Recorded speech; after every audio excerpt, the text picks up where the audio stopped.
Assalamualaikum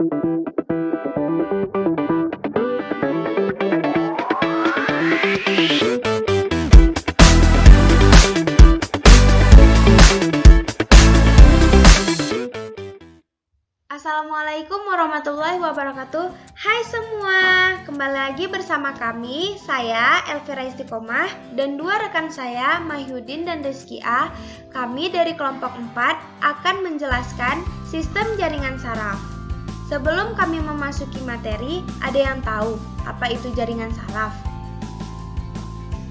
Iya, jaringan saraf adalah jaringan yang berfungsi untuk menghantarkan impuls atau rangsangan dan terdiri dari sel-sel saraf atau neuron.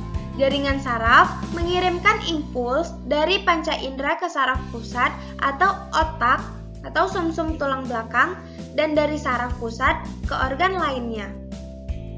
Ciri-ciri jaringan saraf. Yang pertama, jaringan saraf terdiri atas sel-sel saraf atau neuron yang mempunyai ciri khusus, yaitu mempunyai juluran sitoplasma yang panjang.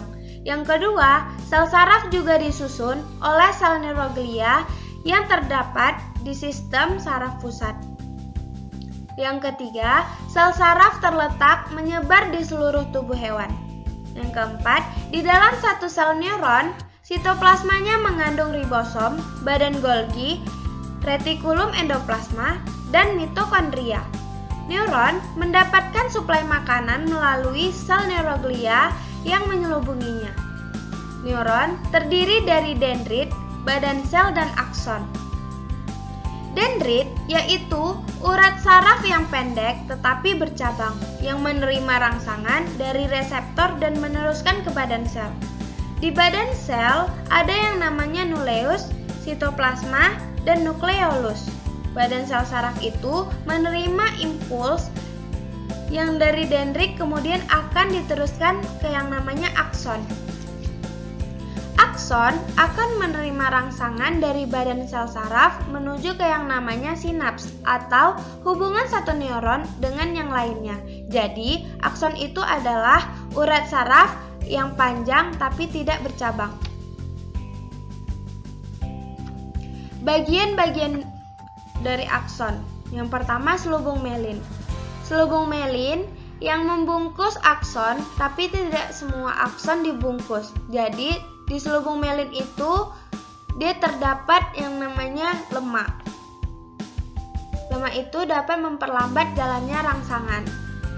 Di antara selubung-selubung melin itu terdapat nodus Ranvier, yaitu dapat mempercepat jalannya rangsangan. Di dalam sepanjang akson terdapat sekwan yang berfungsi memperlancar jalannya rangsangan atau memberikan nutrisi. Baik, terima kasih. Saya akan menjelaskan tentang bentuk-bentuk neuron. Neuron itu ada tiga. Yang pertama neuron unipolar, neuron bipolar, dan neuron multipolar. Neuron unipolar disusun oleh dendrit akson, badan sel yang terletak pada bagian pinggir. Bentuk neuron unipolar mempunyai satu cabang pada badan sel sarafnya. Selanjutnya cabang akan terbelah dua sehingga bentuk dari neuron unipolar akan menyerupai huruf T. Satu belahan cabang berperan sebagai dendrit, sementara yang lain sebagai akson. Fungsi dari neuron unipolar adalah sebagai neuron sensorik, yaitu pembawa sinyal dari bagian tubuh sistem saraf primer menuju sistem saraf pusat.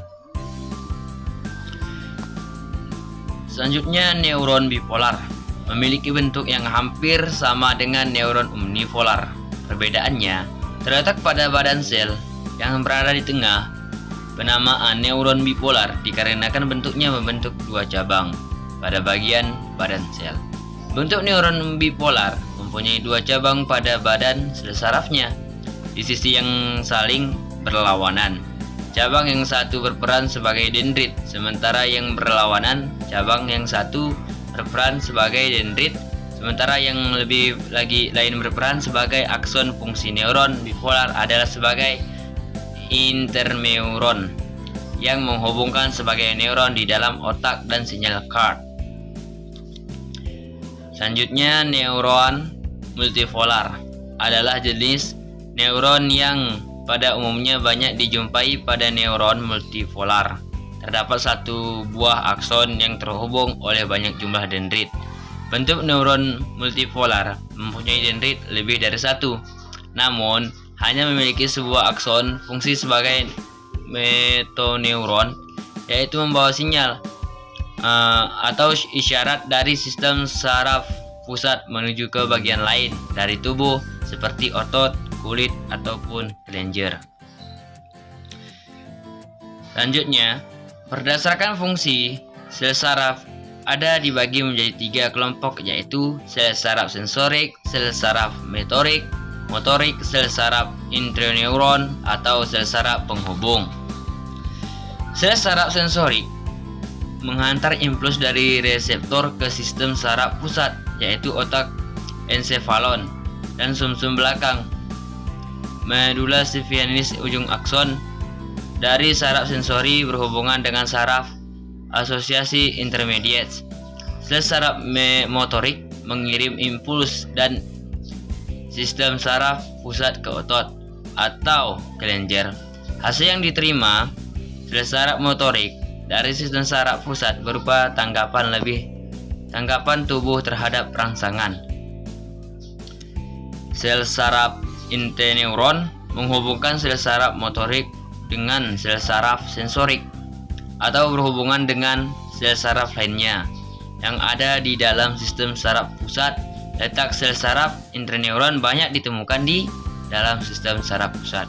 Nah, selanjutnya saya akan menjelaskan tentang sistem saraf tepi atau sistem saraf perifer, yaitu adalah bagian dari sistem saraf yang di dalam sarafnya terdiri dari sel-sel yang membawa informasi ke sel saraf sensorik, dan dari sel saraf motorik, sistem saraf pusat yang terletak di antara otak dan sumsum tulang belakang. Sistem saraf tepi terbagi menjadi 2 cabang, yaitu sistem saraf somatik dan sistem saraf otonom. Sistem saraf somatik merupakan sistem motorik yang semua sistem saraf ke otot, sedangkan sistem saraf otonom adalah sistem saraf yang mewakili persarafan motorik dari otot polos, otot jantung, dan kelenjar.